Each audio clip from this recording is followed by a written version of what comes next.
Friday afternoon, this is Radio Clatterbridge, 1386 AM, and this is Andy with you through until 4 o'clock. So no best bits today because we have a special guest on the programme. His name is Professor Steve Harding. He is an expert in the Vikings and he hails right here from the Wirral. Steve, thank you very much for joining us this afternoon. Now you're in Nottingham at the moment, but you're a bit of an expert about the Viking history in Wirral, aren't you? That's right. I was born and bred in Wirral, so you can't take the Wirral out of me, I'm afraid. So I've lived in Nottingham for, goodness me, as long as I can remember, 31 years I've been working here. We left Wirral when I was 15. That was way back in 1970, so you can work out how ancient I am. I don't go quite back as far as the Vikings, but I'm pushing that way. Yeah, so we're all born and bred, so I love the place. Well, yeah, that's me. Tell us about the Vikings then in the Wirral. I mean, for anyone who doesn't know, I mean, there are strong links there, aren't there? Yes, absolutely. I think, to be honest, many people know about the Viking links with Wirral now, but that wasn't so true when I was living there. We knew a bit about Thor's Stone, from my granddad, and also had an auntie that lived in Thingwall. Those big houses which are just along the road from the Basset Hound. They had a And when I used to go to Mount Millies, there was this sort of eerie feel about the place. And I didn't know then, but of course, Thingwall is the site of the old Viking Parliament. So even then, I had an inkling. But it really wasn't until I found out that, sounds terrible this, but my football team, Tranmere, I'm a big Tranmere supporter, as you know, Andy. Absolutely. When I found out that my football team, Tranmere, was a Viking name, and that was really red rag to a bull. So that's when I found out about the Vikings, and that really got me involved and wanted to find out more. So as a youngster, I knew a bit, and in fact, in schools, we were never taught about the Vikings much, other than they were sort of baddies that Alfred the Great fought against. And of course, in reality, in Wirral, we're so full of Viking heritage and history. They're part of us, and they weren't, despite their reputation, they weren't too bad. I'm not going to go too far, but they weren't as bad as people had made out. And all the clues are there. You talk about the sort of the place names, the Thingwall and Tranmere, but I mean there are many more examples, aren't there, in the local area? That's right, and of course it's both sides of the Mersey. Although as Wirral people, we'd argue that Wirral was slightly more significant, and for a good reason. The historical records are quite sparse. Contemporary records anyway about the Vikings coming into the northwest. All the old Anglo-Saxon chronicles, they were so obsessed with the Danes coming in from the east that the perhaps far more significant movement of Norwegian migrants coming over the Scottish Isles, Hebrides, Orkneys, and down the Irish Sea, settling in the Isle of Man, and then some in Dublin.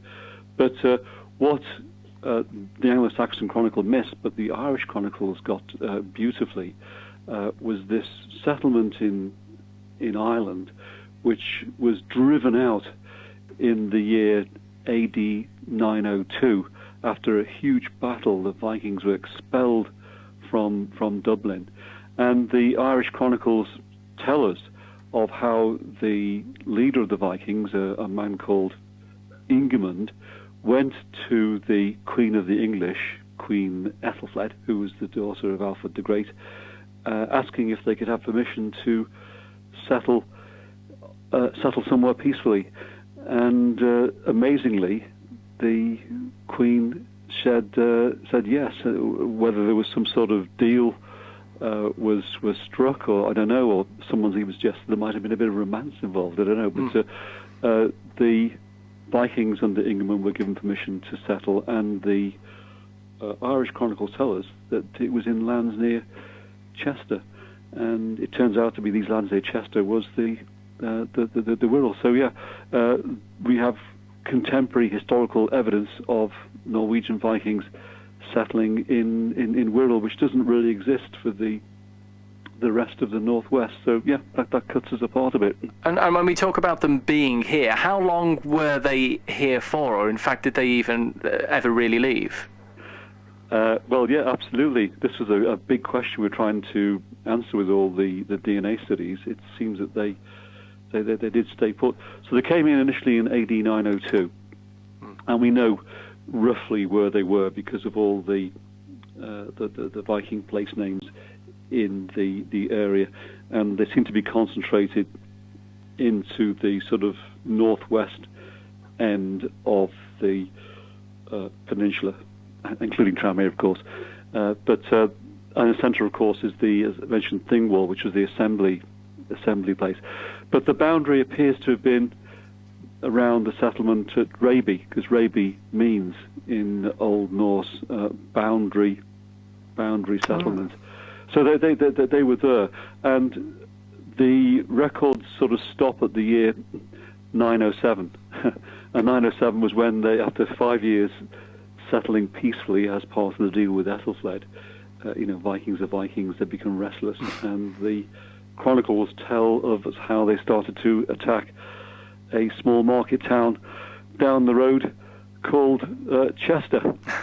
And it's quite significant because last weekend I think Tranmere played Chester and beat them. Of course, but yeah.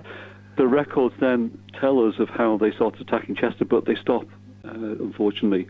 It tells us how some repeated attempts to take the city and the measures taken by the English to repel them by throwing boulders at them, boiling ale, and in some cases casting beehives down at them. But it ended as a score draw. We're not told what the outcome was, and that was that. So the football's definitely more definitive then. Oh, I think so. Romans versus Vikings. It has a special meaning. Yeah. You've got a new book out, In Search of the Vikings, as well. Do you go into this sort of detail in there? What is it that you cover in the book? Yeah. Well, we've done a few books now, and the last one before this was Viking Tranmere. You're going to have to mention that. Sorry about this, Andy. You know I'm a big Tram fan. But this new one is called In Search of Vikings, and it was done. Well, it's an edited book by myself with Dr. David Griffiths, who's a reader in archaeology from Oxford. He's also from Wirral. He's a Haswell lad. And Elizabeth Royals, who's a curator at the Grosvenor Museum in Chester, and she's a Mel's girl. So the three of us got together and put this book together called In Search of Vikings, interdisciplinary approaches to the Scandinavian heritage of northwest England. And what we've done is we tried to show that research into Vikings is no longer the preserve of archaeologists and historians, although the historians and archaeologists still play, of course, a lead role. But science is now playing a big part in terms of the research and our knowledge of Vikings. And so the book tries to get this balance between history, archaeology, place names, linguistics, and science. And the science includes, of course, the work of metal detector enthusiasts who do a great job, to more sophisticated physical techniques like ground-penetrating radar. And a few years ago there was some stuff in the local papers about radar used to try and find out more about this ancient boat buried under a pub at Mells, which is rumoured to possibly have some Viking origins. That work's going on still. Also 3D laser technologies. I don't know where people have been to Neston, but there's a wonderful reconstruction of an old Viking cross there, which was broken up, and by using 3D laser technologies, they were able to scan the fragments and piece them all together.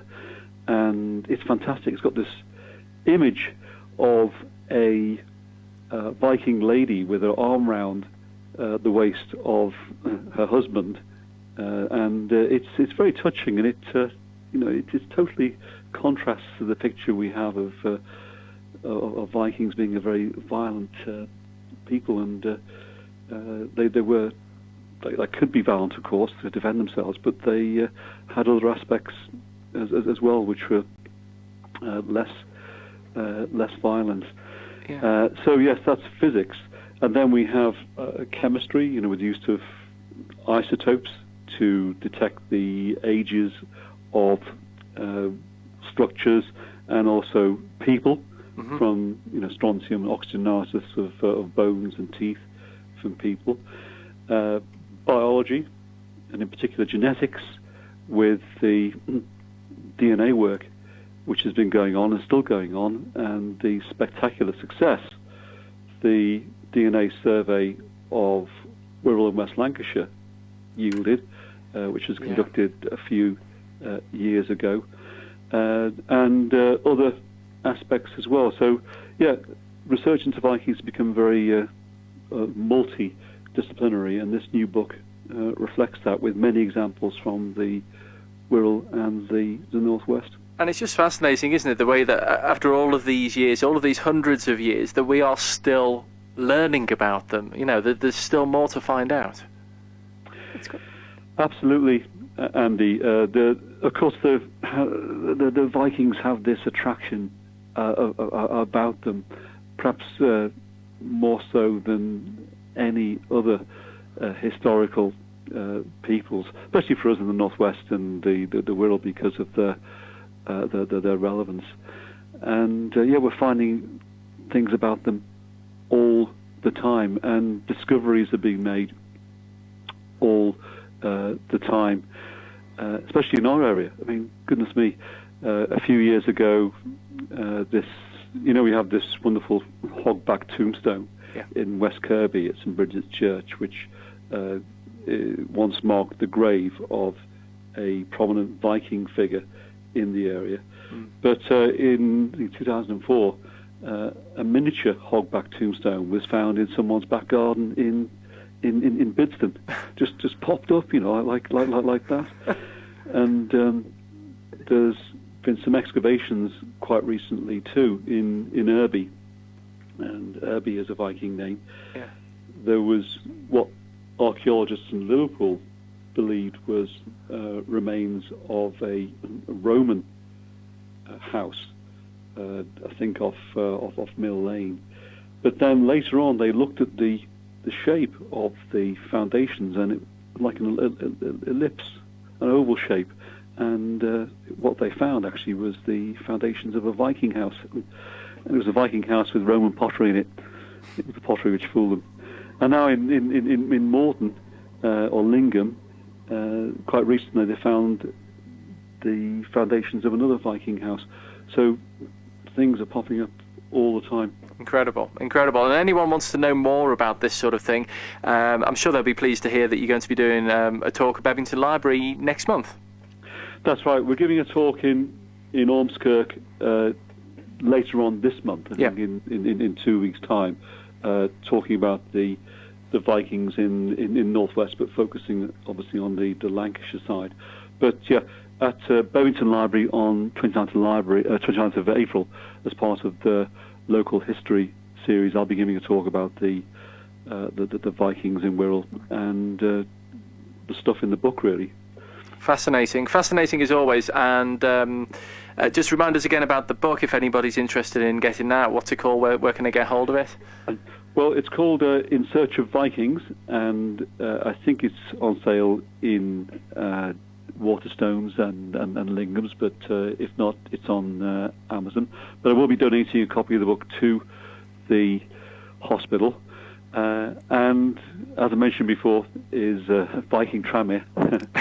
And it's not all propaganda, believe me, Andy. And I'll be donating 2 or 3 copies of that book to the hospital, and Viking DNA, which came out a few years ago, which we did with Mark Jobling at Leicester University, and Turi King, because Turi's become very famous now because she was the scientist who did the DNA work on Richard III. Right, of course, yes, yeah.